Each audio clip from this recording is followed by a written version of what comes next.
Senator Josh Hawley of Missouri joins me now. Senator, great to see you again. What? Thank you.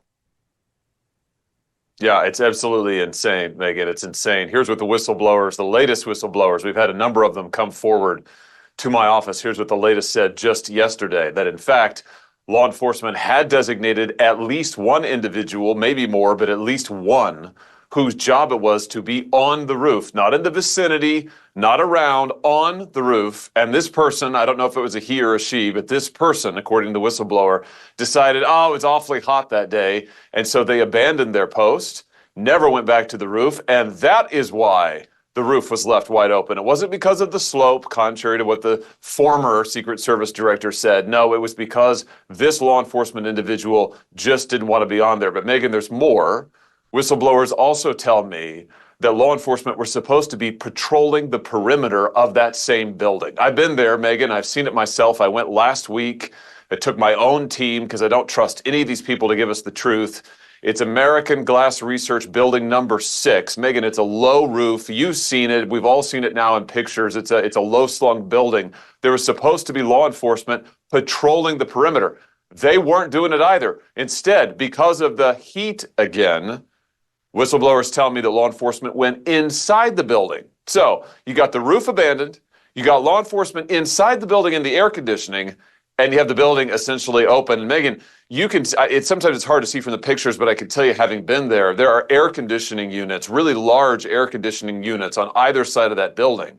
It's easy to get on that roof. I mean, it really is. It's a single story. Any able-bodied individual could hop up on the air conditioning unit and hop up right onto the roof. You wouldn't even need a ladder. If you had a ladder, it would be super easy. Any 20-year-old kid, which is what the shooter was, who he was, could certainly do it.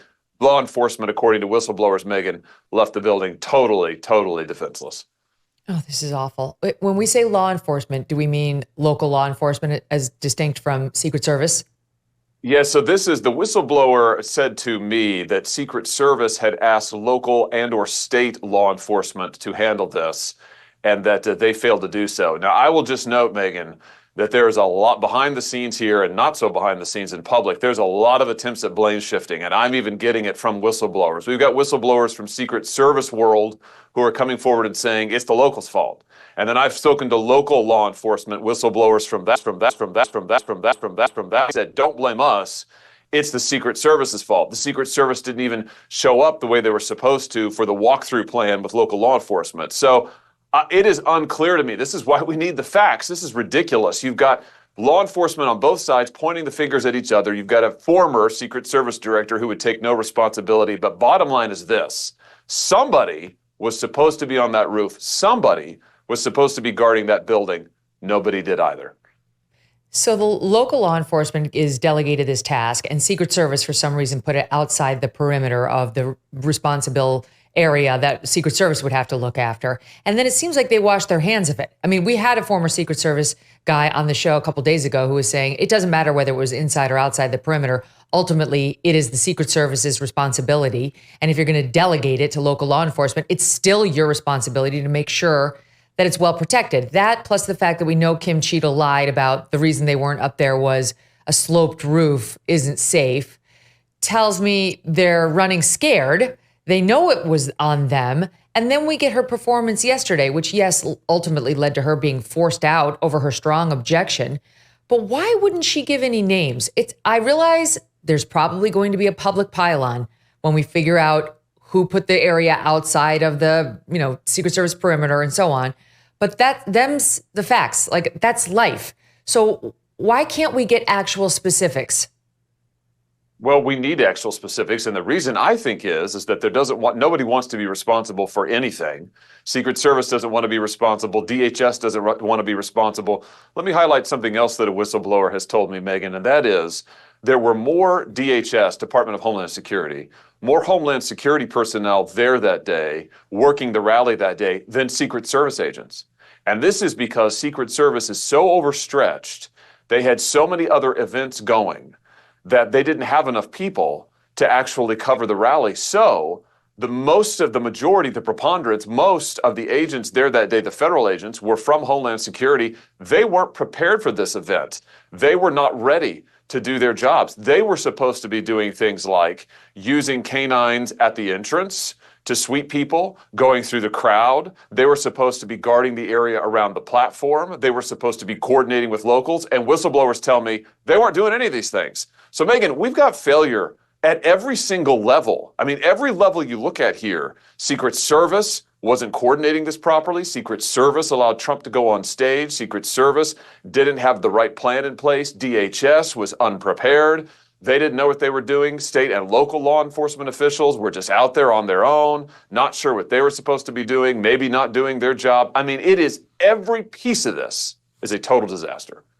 The House Oversight hearing yesterday saying that the officers involved at that particular facility were Butler Emergency Services. And God knows what their training was. Who knows whether they had the training or the experience to understand how to protect a former president who we knew was under threat, or who they should have known was under threat. So now you have Kim Cheadle forced out as a result of the embarrassing performance yesterday, in addition to the failures that kicked this whole thing off. And you've got Joe Biden's reaction as follows in a paper statement. Who knows whether this is really from him. She has selflessly dedicated and risked her life to protect our nation throughout her career in the U.S. Secret Service. We especially thank her for answering the call to lead the Secret Service during our administration. We're grateful for her service to our family. As a leader, it takes honor, courage, and incredible integrity to take full responsibility for an organization tasked with one of the most challenging jobs in public service.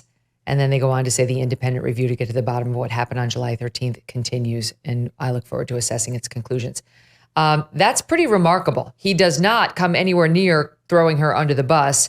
I don't know that this gets it done, Senator. What do you think? No, it doesn't. I mean, and by the way, she did none of those things. The things he just said in his statement there, honor, service, responsibility. She didn't take any responsibility. We all watched the hearing. And by the way, she had briefed senators before that hearing, 5 days ago now, 6 days ago. She briefed senators in a closed-door briefing. Megyn, she was exactly in that briefing as she was yesterday. She was unprepared, she was ill-informed, and she was totally unwilling to take any responsibility. She didn't know basic facts 6 days ago. She didn't know basic facts yesterday. If the president really wanted to show some leadership, he should have fired her. He should have said, this is totally unacceptable. I never should have appointed you. You're fired. But of course, this guy won't fire anybody. I mean, let's think back to Afghanistan, where we lost 13 brave service members and hundreds of American civilians left behind to the enemy. Who did he fire after that? Nobody. No accountability. Here we have an American president shot, another good American killed, multiple others critically wounded. Nobody will take any responsibility. It is a sickness in this administration. Protein bars can be chewy and dense, or so chalky that they crumble apart in your hand. But I want to tell you about the launch of Magic Spoon Treats. You probably know Magic Spoon for their popular high-protein cereal, right? That has more than 75,000 five-star reviews. Well, Magic Spoon has turned their cereal now into high-protein treats that are light, crispy, and taste just like those classic crunchy cereal bars. Magic Spoon's brand new treats come in 6 deliciously nostalgic flavors, including marshmallow, chocolatey peanut butter, blueberry, birthday cake, yum, and strawberry milkshake. Magic Spoon treats are a tasty time machine back to your childhood. You likely know Magic Spoon cereal, and now we are excited to bring you the news about the launch of their treats.